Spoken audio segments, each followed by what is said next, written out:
Assalamualaikum warahmatullahi wabarakatuh. Salam guru penggerak. Berjumpa lagi dengan saya Lilis Sarnia, calon guru penggerak angkatan 8 dari SDN Angke 01 Jakarta Barat. Video ini berisi tentang koneksi antar materi modul 2.1 pembelajaran berdiferensiasi. Apa itu pembelajaran berdiferensiasi? Pembelajaran berdiferensiasi adalah usaha guru dalam menyesuaikan proses pembelajaran di kelas untuk memenuhi kebutuhan belajar individu murid. Artinya, pembelajaran berdiferensiasi adalah pembelajaran yang mendukung semua murid di kelas kita. Maksudnya apa ya? Ingat, setiap anak adalah unik. Mereka punya kelebihan dan kekurangannya masing-masing. Begitu pula dengan minat, gaya belajar, kebiasaan, pola pikir, kemampuan literasi, dan lain-lain. Pasti berbeda kan?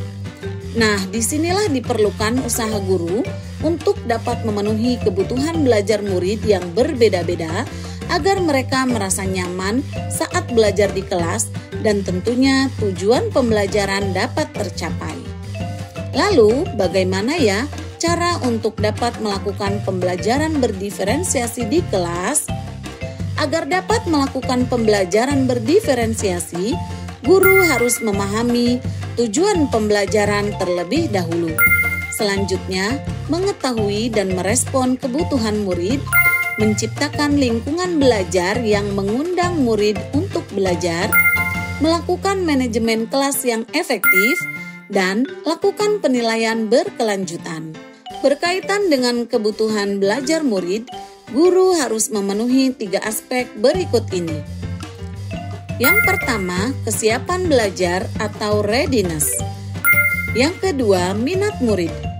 Yang ketiga, profil belajar murid. Kesiapan belajar mengharuskan guru untuk menilai pengetahuan awal dan menentukan apa yang telah murid ketahui dan di mana murid berada. Minat setiap anak pasti berbeda-beda. Minat adalah salah satu motivator penting bagi murid untuk terlibat aktif dalam proses pembelajaran. Profil belajar murid berkaitan dengan lingkungan, budaya, gaya belajar, dan kecerdasan majemuk yang berbeda-beda antara satu anak dengan yang lainnya. Kebutuhan belajar murid dapat diidentifikasi berdasarkan cara-cara berikut ini. Mengamati perilaku-perilaku murid, mengidentifikasi pengetahuan awal, mereview dan melakukan refleksi terhadap praktik pengajaran, berbicara dengan guru murid sebelumnya, membaca rapot murid di kelas sebelumnya, atau bisa juga menggunakan berbagai penilaian formatif dan diagnostik. Strategi untuk mendiferensiasi pembelajaran bisa dilakukan dengan 3 cara, yaitu diferensiasi konten, diferensiasi proses, dan diferensiasi produk. Guru dapat memilih salah satu atau kombinasi dari ketiganya.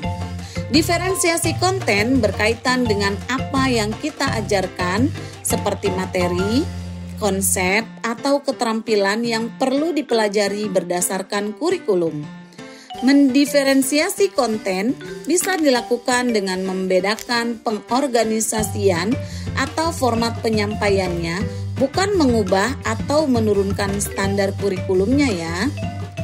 Diferensiasi proses berupa kegiatan yang memungkinkan murid berlatih dan memahami atau memaknai konten dengan cara membedakan proses yang harus dijalani oleh murid. Dan diferensiasi produk berupa bukti yang menunjukkan apa yang murid telah pahami dengan cara membedakan atau memodifikasi produk sebagai hasil belajar murid, hasil latihan, penerapan, dan pengembangan apa yang telah dipelajari. Lalu, adakah keterkaitan antara modul pembelajaran berdiferensiasi dengan modul-modul yang lainnya? Tentu saja ada. Untuk dapat melakukan pembelajaran berdiferensiasi, maka guru harus memenuhi kebutuhan belajar anak sesuai dengan kodrat alam dan kodrat zaman berdasarkan profil Ki Hajar Dewantara. Dalam melakukan pembelajaran berdiferensiasi, seorang guru penggerak harus berpihak pada murid, reflektif, mandiri, kolaboratif, dan juga inovatif. Untuk dapat menciptakan pembelajaran berdiferensiasi agar dapat memenuhi kebutuhan murid. Dengan demikian, seorang guru penggerak dapat mewujudkan kepemimpinan murid dengan menuntun murid merdeka belajar. Hal ini sesuai dengan nilai dan peran guru penggerak.